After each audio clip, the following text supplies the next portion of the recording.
on n'a pas bien dormi là, hein. Oh, on n'est pas bien réveillé, oh, c'est compliqué les matins là. Ouais, Hein. bon, je suis en train de prendre le petit déjeuner là, s'il te plaît. Oui, et puis avec tout ce qu'on s'est enquillé hier, franchement, je sais pas comment tu fais, dis donc. Hein. Tu fais gaffe un peu, tu fais pas comme Tata, ça va vite quand même. Oh, t'as vu comment elle a picolé hier soir?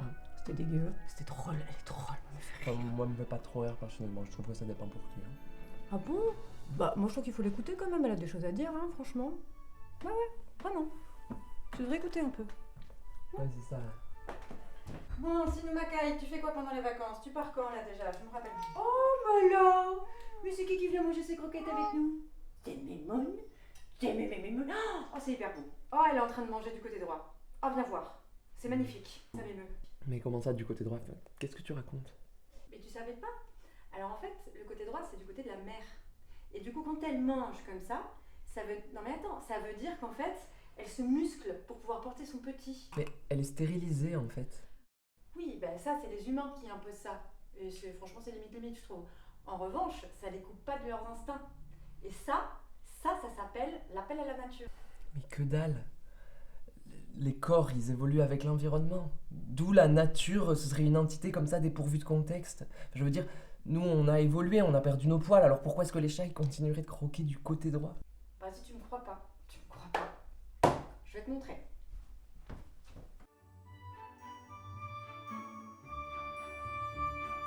Viens voir, je vais te montrer des trucs. Viens. Allez, Zou, regarde. Appel à la nature. Voilà. L'invocation à la nature, en latin argumentum ad naturam, est un procédé rhétorique visant à dire qu'une chose est bonne car naturelle ou mauvaise car non naturelle, sans définir ce que l'on entend par nature et sans analyser le contenu de l'argumentation. Ce procédé relève du sophisme génétique. Le philosophe... Oui, c'est un peu chiant, c'est un peu compliqué, mais je vais trouver autre chose. Tu vas voir. Alors.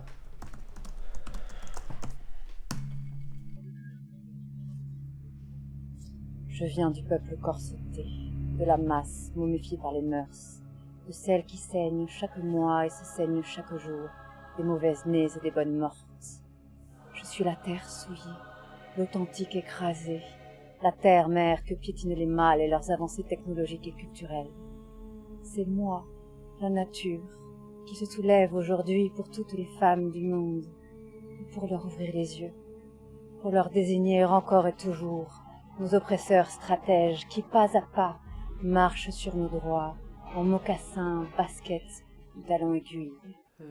Est-ce que tu peux répéter ce que t'as dit? Parce que je suis pas sûre d'avoir tout compris.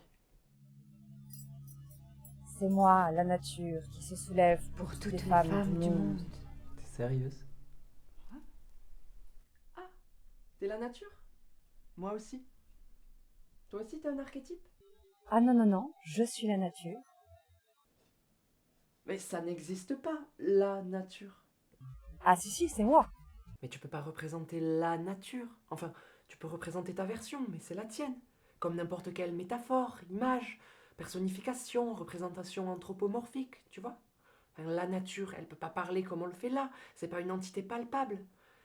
Elle n'est pas coincée en 2D sous un écran, elle n'a pas mis 3 heures à choisir son maquillage, à choisir ses lumières, et elle n'a pas eu un débat pendant 1000 ans sur l'intérêt de pallier le manque de soutien institutionnel en faisant un crowdfunding pour fournir du contenu pédagogique nécessaire à la survie d'une communauté face aux attaques répétées à son encontre.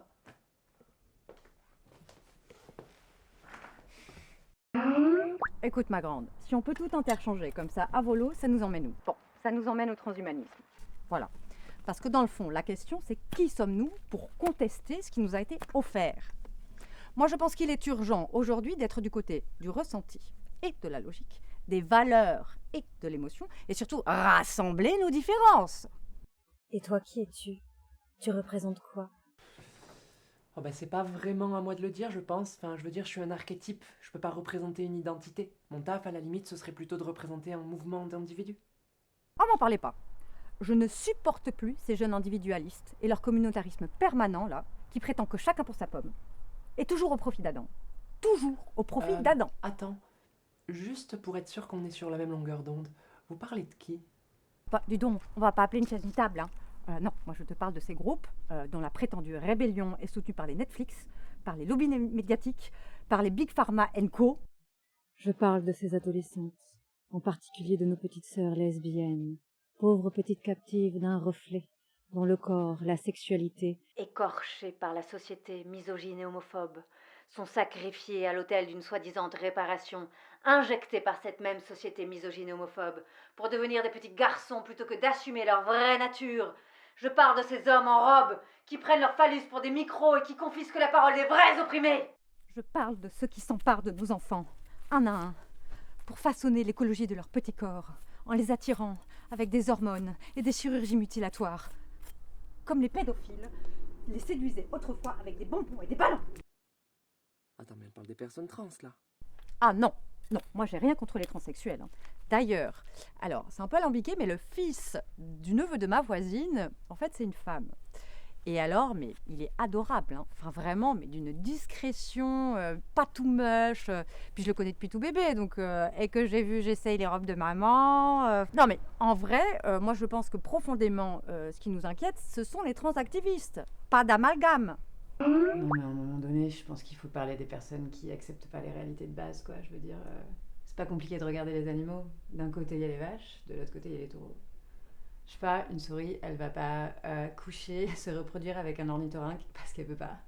Et un ornithorynque, il va pas se dire un beau matin de printemps, oh là là, mais en fait j'ai trop envie d'être une girafe et prendre ses petites pattes comme ça et s'allonger le cou comme ça. Et bien voilà, merci. Pardon? Ouais. Et les mérous et les poules changent de sexe au cours de leur vie. Tout comme les hippocampes mâles endossent la gestation, c'est naturel. L'infanticide, le cannibalisme, l'inceste, laisser les individus les plus faibles mourir en premier, c'est naturel aussi. La nature n'a jamais été à notre service.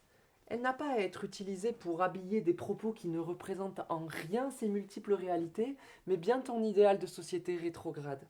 Mais je pense pas qu'on soit dans un débat dans lequel tu t'intéresses aux arguments vu que tu t'appuies sur des biais.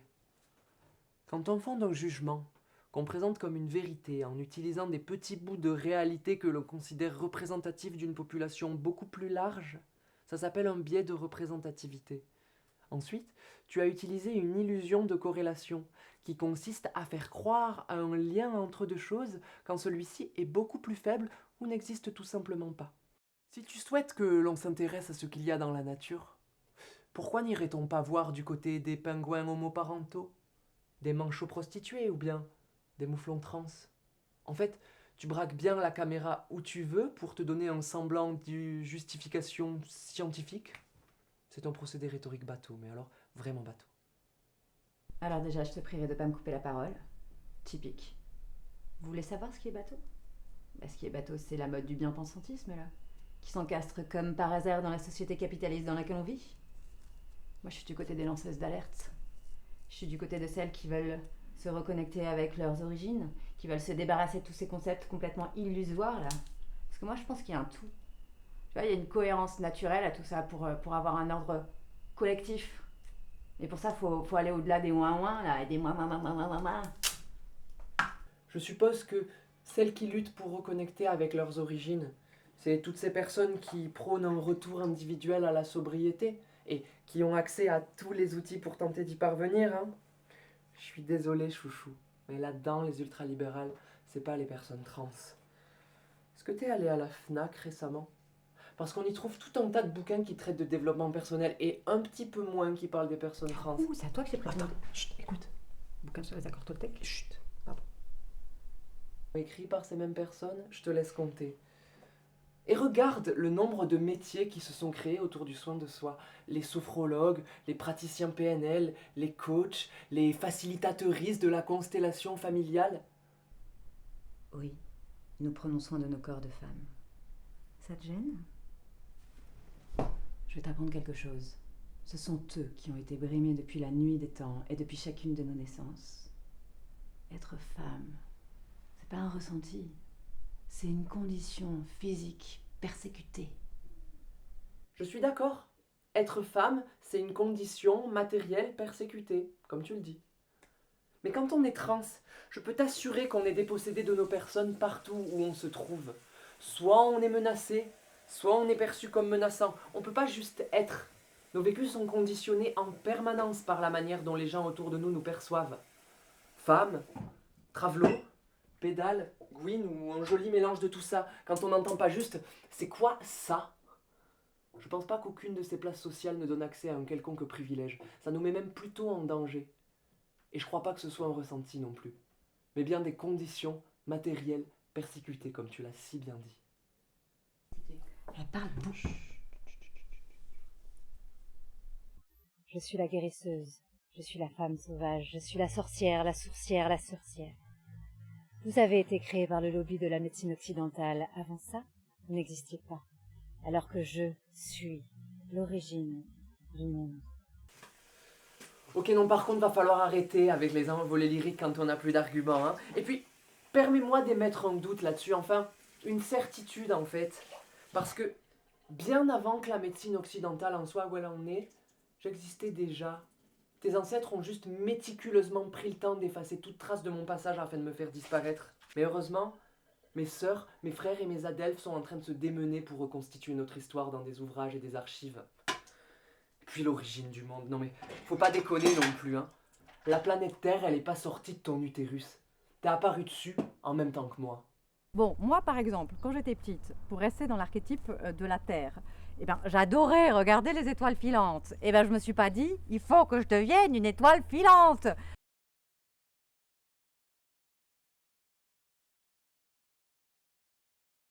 Moi-même, j'ai des complexes. Enfin, je trouve qu'on est quand même moins malheureux quand on accepte qui on est, hein, et qu'on évite de faire des plans sur la comète comme ça et de tordre les données initiales. On ne peut pas ne pas être né dans le bon corps. Il faut arrêter avec ça. En effet, naître dans le mauvais corps, ça veut pas dire grand-chose. Et ça tombe bien parce que c'est globalement pas ce qu'on défend. Ça, c'est une vision qu'ont apporté les psychiatres cis pour tenter de cerner quelque chose qu'ils ne comprenaient pas. On est. Point. Et puis, certains et certaines d'entre nous décident de modifier leur corps, de le faire évoluer, pour se sentir mieux ou pour n'importe quelle autre raison qui te regarde pas en fait. Être féministe, c'est pas juste défendre des conditions matérielles et puis surtout laisser les gens faire ce qu'ils veulent de leur corps. Mon corps m'appartient, ce genre de slogan, ça te parle, non? Mais les véritables femmes, elles sont bio, elles sont naturelles. Nous, on se laisse juste pousser ce qu'on a déjà. Eh oui! Comme les femmes trans qui ont des glandes mammaires qui n'attendent qu'un peu de prolactine pour pousser. D'ailleurs, les mâles, comme tu les appelles, ont des tétons et il leur est donc possible d'allaiter. Et oui, Jamy, une lactation et un pénis, c'est compatible. C'est par les tétons que ça passe. Ok, la meuf, juste, elle nie la vraie réalité des choses là, quoi. Alors, breaking news, la transformation des personnes transidentifiées, elle passe toujours par des perturbateurs endocriniens, par des mutilations, par plein d'autres trucs dégueulasses, des difformités, mais à vie. Le visage des jeunes filles qui se transforment, qui deviennent velues, qui deviennent carrées, les clitoris qui grossissent, qui se sursensibilisent. Eh ouais, je dis clitoris, n'en déplaise aux gynéphobes. Oui, tu as le droit de dire clitoris. Tu as le droit. Et quand il grandit, avec la prise de testostérone, on appelle ça un diclite. C'est pas la fin du monde, c'est juste un gland qui grandit. Ces sensibilités nouvelles peuvent nécessiter un suivi médical, avec des médecins non transphobes de préférence.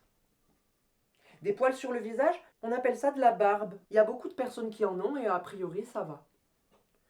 Et puis t'es drôle d'utiliser le terme mutilation là où il s'agit d'un choix, toujours mûrement réfléchi. Une opération, c'est globalement terrifiant, alors quand on passe sur le billard, on a pris le temps d'y penser. En revanche, des mutilations non consenties, il en existe tous les jours sur les enfants intersexes.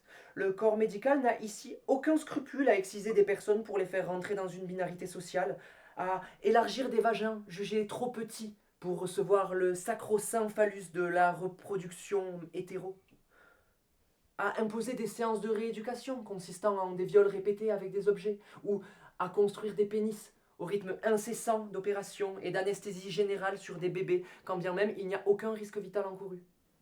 Il est urgent de te décentrer de ta biologie binaire, là où la nature que nous représentons toutes les deux a créé une diversité bien plus grande. Il est urgent d'écouter les personnes intersexes. Il est urgent de sortir de ton prisme diadique. Tu m'as traité de quoi là? De dia quoi? Dick. Diadique. T'es incroyable de tout ramener sur toi dès que j'utilise un mot que tu comprends pas. Hein. Fais des recherches, tu verras, c'est pas une insulte. C'est ce qu'on pourrait appeler un fait biologique. Ah non, là ça devient agressif. Et puis, tant que tu y es, profites-en pour chercher le mot empathie aussi. Je connais que ça, l'empathie, parce que j'ai été conditionnée depuis bébé. Parce que j'ai un sexe de petite fille. Ah, bah oui, c'est vrai, j'avais oublié, je suis bête. Un utérus préserve de toute cruauté. Alors je suis pas un utérus sur pattes. Et je te signale que ce qui nous lie, femelles du monde, c'est notre sexe. Et en tant que féministe, je refuse tout ce qui m'a été imposé dans mon enfance de petite fille. Mais t'as vu comment t'es sapée là? Tu crois qu'être femme, c'est avoir des manches bouffantes et puis un collier de perles? Je combats avec fermeté les hommes qui s'octroient le droit de définir ce qui est féminin pour mieux nous soumettre. Parce que je te signale qu'enfant, tu n'as jamais eu à échapper aux injonctions que j'essaie de t'imposer aujourd'hui. Il faut pas oublier que les petits garçons, en revanche, eux, ils resteront des oppresseurs toute leur vie. On a été fait d'une sorte, et c'est pas pour rien en fait. Moi, j'ai été créée par la nature pour procréer, et puis pour en être fière. Regarde, regarde-moi. Moi, je suis une vraie. Mais qu'est-ce que tu crois imiter comme ça? Vous avez aucune utilité sociale. Vous n'avez aucune dignité. Vous vous respectez pas. Vous avez absolument rien compris à qui vous étiez. Bande de dégueulasses. Vous sexualisez votre interprétation du corps des femmes, mais franchement, mais quelle vulgarité. Ça suffit de nous faire croire que nous, les femmes, nous ne pouvons pas penser par nous-mêmes. Nous devons d'aller sauver nos sœurs qui n'ont pas les capacités de discernement pour se rendre compte qu'elles sont manipulées par les transactivistes. Tu n'as aucune, mais aucune idée de ce que c'est que de subir la violence du patriarcat.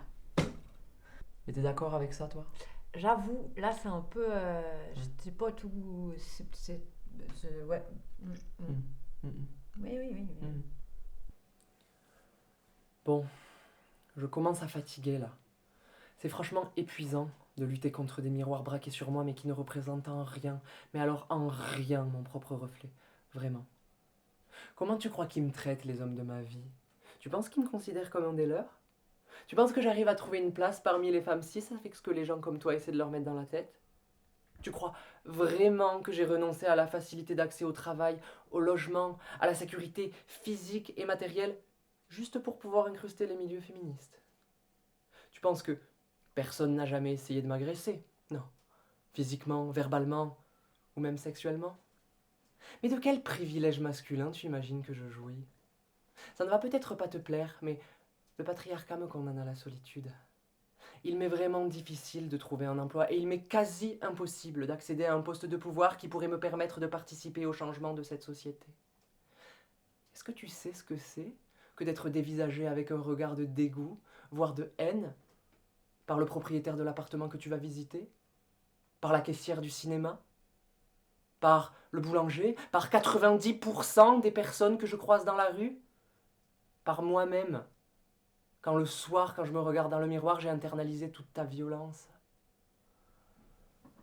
Désolé de te l'apprendre, mais la violence du patriarcat, j'en ai une idée bien précise. Et avec ton discours là, il semblerait que tu marches main dans la main avec lui.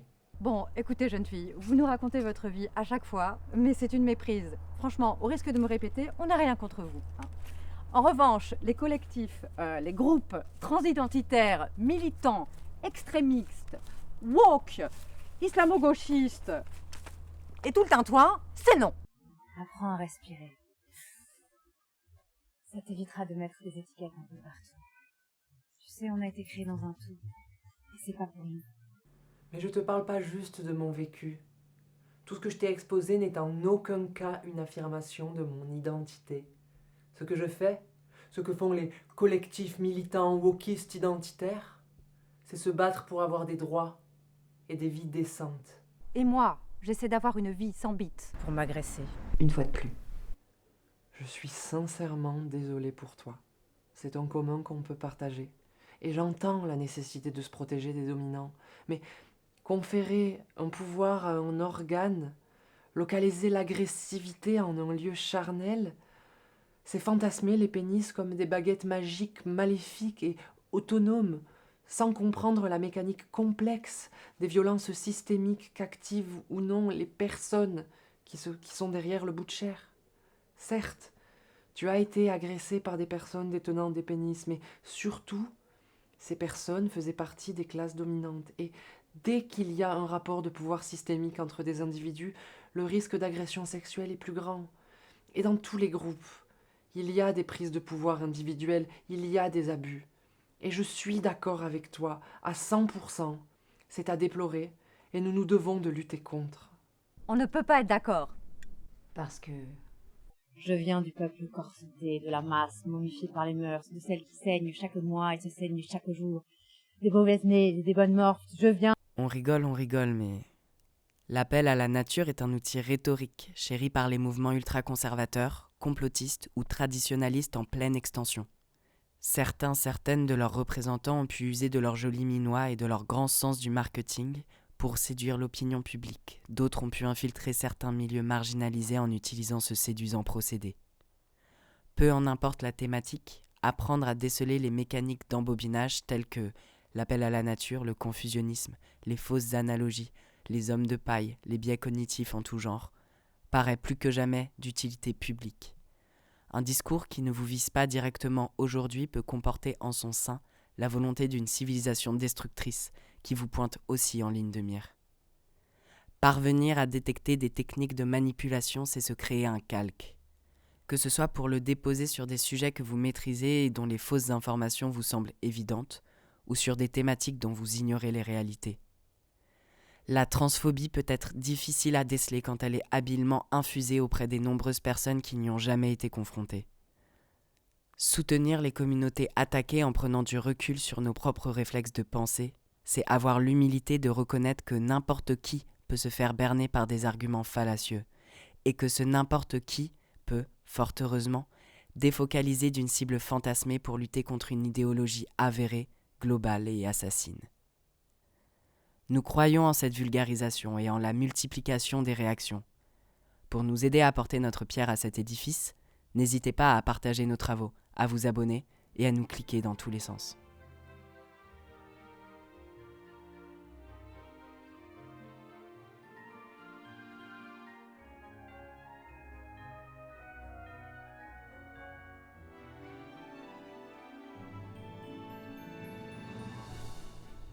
Oh, regarde, il y a Mimoun, elle est en train de vomir sur le tapis. Tu m'étonnes. Moi j'ai failli aussi. Hein. Du côté droit du coup.